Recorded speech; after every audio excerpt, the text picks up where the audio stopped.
So you could be in an unhappy marriage, but you choose response. You could be in a shitty job, but you choose response. You could have a terrible boss, but you choose response. You can be having hassle with the government, but you choose the response. Hi, today I want to talk about Harry Browne's 1973 book, How I Found Freedom in an Unfree World. Harry Browne's an interesting character. He was born in 1933, died in 2006. He worked as a politician, he worked as a writer, he worked as an investment guru, and he even ran for the presidential election for the Libertarian Party in 1996 and 2000. Needless to say, he wasn't successful. He talks about things like traps, that we have an identity trap, that we have emotional traps, government traps, group traps, and how we can find our way out. I suppose the big thing I would summarize what he's saying is basically, don't try and be somebody else. Try and be yourself. You cannot please everybody anyway, so there's no point in trying to please everybody. You must, first of all, like and respect yourself. There are two ways of being successful in life. One is to fake it and make it, and the other is to be yourself. I do think the fake and make idea is sometimes useful. It can be sometimes helpful in the sense that you got a new job. You know, you've got to pretend that you're experienced initially to some degree. You've got to have confidence to have competence. It's not possible to have competence without some degree of confidence. But should you be somebody else? I don't think so. And this is where I think a lot of people, a lot of successful people fall down, is that they look at success and they try and be like that person. Okay? So if you look at sort of like a, say Tom Cruise, movie star type character, for example, he's kind of like an ideal. Is he really real? Or is he trying to be somebody? Is he trying to present himself some way? And I think if you look at a lot of successful people, how many of them come across as really genuine, and how many of them come across that they're trying to be what they think you would like them to be? So I think what Harry Browne is really talking about here is, first of all, is find yourself and do your own thing. And how are you going to find yourself? Well, he believes you have to have some me time. You have to have some time on your own to find yourself. And he doesn't say it in the book, but basically find your vice. This is a concept that became more popular later. Stephen Covey's 8 Habits, he made a big point about this.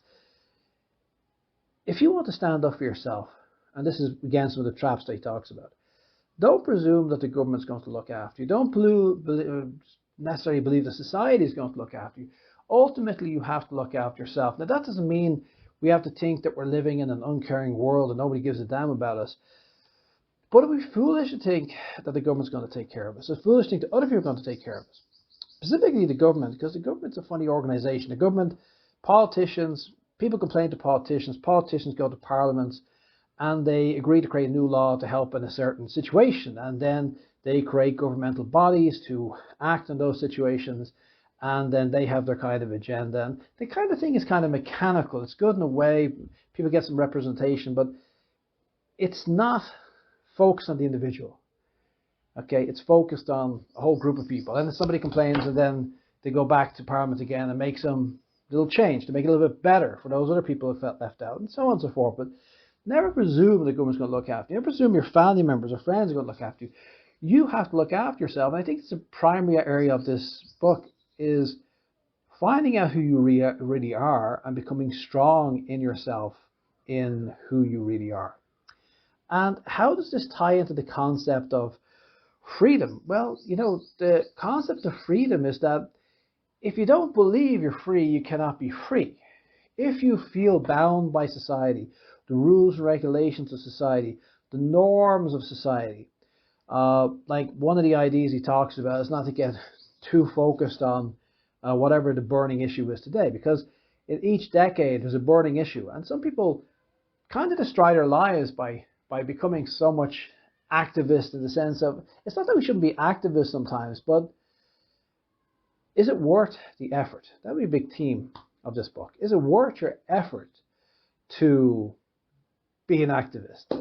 You know, it's like this thing with politicians. We see these people who help politicians get into power, and they put so much work and effort in getting a politician into power, and then they don't get anything back out of it. The politician develops a career. and possibly a politician makes money through side hustles and so on. But what do you, as a party cadre, what do you get? I'm not saying you shouldn't be in politics helping a politician, but I think if you ask Harry Browne, what he would suggest is don't support a politician unless you're happy to spend all the effort and get a result. Don't set up a business without being happy that if it doesn't work, it's okay. Don't lend a friend money unless you're okay if you never get it back. In other words, don't presume that that effort you're doing are going to get anything back for you personally, individually. So to really have freedom, we should not be attached to the nation. We should not be attached to the family.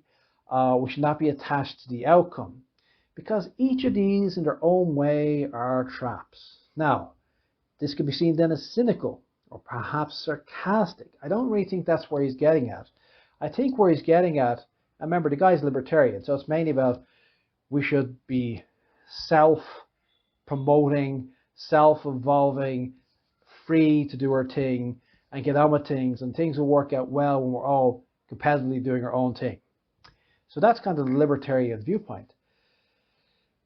But also, when you, getting away from libertarianism, but just a life in general, when you think that your life is just framed by the neighborhood you're living in, or what your husband thinks, or what your wife thinks, or what your in-laws think, or what your boss thinks, or what the government think, you have no freedom. You can only have freedom when you are an autonomous unit. So that's the big takeaway I take away from this book. How I found freedom in an unfree world is that to be free, you have to be yourself and not be attached to other people or outcomes, any of these things. To be free, you should not be shivering in the corner somewhere, either expecting somebody to look after you, or perhaps expecting something from other people. Like, for example, there's a certain type of person who's a very helpful person, but then they expect everybody to help them. And the issue with that personality is, am I helping because I want to help, or am I helping because I want to get something back? Now, my experience with people like this is that they actually want to help. Or it's what's called the number 2 type of the Enneagram. You can check that out. They want to help, but then they don't understand why other people won't help them, because the number 2 type of the Enneagram will always help, and I feel nobody else cares for them. And the issue with this is that maybe the other person, you didn't ask them if they needed that help. And maybe they're not like you. That's one of the themes of this book as well. Don't expect other people to be like you. Like if you give somebody a lot of time and effort, and they don't give you a lot of time and effort, well, you shouldn't be attached to that in the first place. So that's the basic theme, I'd say, of the book. And my own viewpoints on this idea of how you find freedom in an unfree world. I remember my father had this book. I remember he used to see it a lot in the bookshelves. I always thought it was a catchy line. How I found, it's 1973 by the way, how I found freedom in an unfree world. We have to ask the philosophical question, why is the world unfree?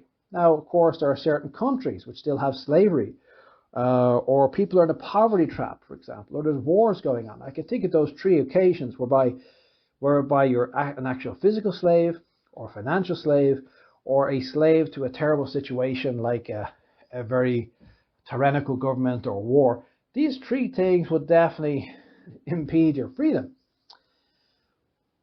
But by and large, most people are living in countries where you're kind of free to do your own thing. So why am I feeling so held back by what my husband thinks, or what my wife thinks, or my kid, or my boss? So many people, for example, are terrified of their boss. Their boss is dominating them. The boss is like, oh my God, that's the boss, the boss, the boss. The boss is inside your head. Why is your boss inside your head? Why did you put the boss inside your head? Why is your wife, husband, girlfriend, boyfriend, whatever, why are they inside your head? Why are your kids inside your head? Why is the issues, the burning issues of society in your head? Why are you losing your sleep and losing your peace? Why are you losing your sleep and losing your peace? Because something is happening somewhere in the world that you can't do anything about. Or closer to home, that people in your life are not doing what you want them to do, or they're trying to make you do what you don't want them to do, what you don't want to do. You know, so either you're trying to make them do what they don't want to do, or they're trying to make you do what you don't want to do. You can be free if you're, you know, a housewife, or you're a person in a lowly job, or you're a student, or you're a small business person, get on with things. Whatever it is, you are actually inherently free. I think that's a big theme of the book, and a big theme I believe in. Recently, I did a video a few months ago on Viktor Frankl. Viktor Frankl is a Jewish psychotherapist. He went to the Nazi concentration camps, and he survived. And he wrote a book then called Man's Search for Meaning. His belief that humans inherently need meaning to have a good life. But he also talks about the power of response, that before I react, I have that little freedom. And this is the idea of man's last freedom. I have the freedom to respond rather than react. And what I like about Viktor Frankl, if you have a chance, check him out, because people like Viktor Frankl are very inspiring, I feel, because most of us are actually fairly free, but we don't feel we're free.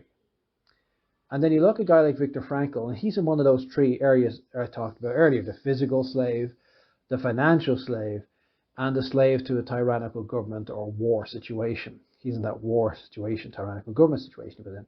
In other words, he was totally disempowered. It didn't matter what he wanted. It didn't matter what he believed. The Nazis had taken it away from him, but they couldn't take away his response. So you could be in an unhappy marriage, but you choose response. You could be in a shitty job, but you choose response. You could have a terrible boss, but you choose response. You can be having hassle with the government, but you choose the response. To respond rather than react. I really take that as the bigger thing, because you could look back at Harry Browne's book and say it's a little bit dated, a little old, 1970s, but that basic thing is always true. That you're going to be happier if you really are you. Don't expect anything from others, and realize that you are inherently free. Realize that you're inherently free. You mightn't realize it, but your conscious awareness is your freedom. Okay? I can't guarantee that everything in your life is going to happen the way you'd like it to happen. I think it's silly to think this. But I do feel that we're living in an unfree world. We've got people with real problems and are basically unfree. We've also got a lot of people who are kind of free, but they've got no money. They've got terrible job situation, got job family situation, the community is pretty shitty, etc., etc., etc. And then we got people who've got everything going for them, but still mentally aren't free. So which are you? Are you a slave to an actual terrible situation outside you? Are you a slave to the general trials and tribulations of society? Or are you a slave, just a mind slave, who even though you've got everything going for you, you think you're unfree? So I think what Harry Browne would basically be saying is, you only think you're unfree. You're actually free. Now maybe you can't change everything in your life, but you can choose your response, and you can choose how you're going to react mentally, emotionally, and how you're going to basically feel about yourself, and how happy and free you feel. Okay? Freedom can only come from within. So if you suddenly win the lottery and have loads of money and stuff, and think, why does my life still sucks? It still sucks because you're not free. And you're not free because you don't believe you're free, because you're not free on the inside. How do you get free on the inside? You have to find yourself, love yourself, not expect anything from others, and embrace the now. That's it.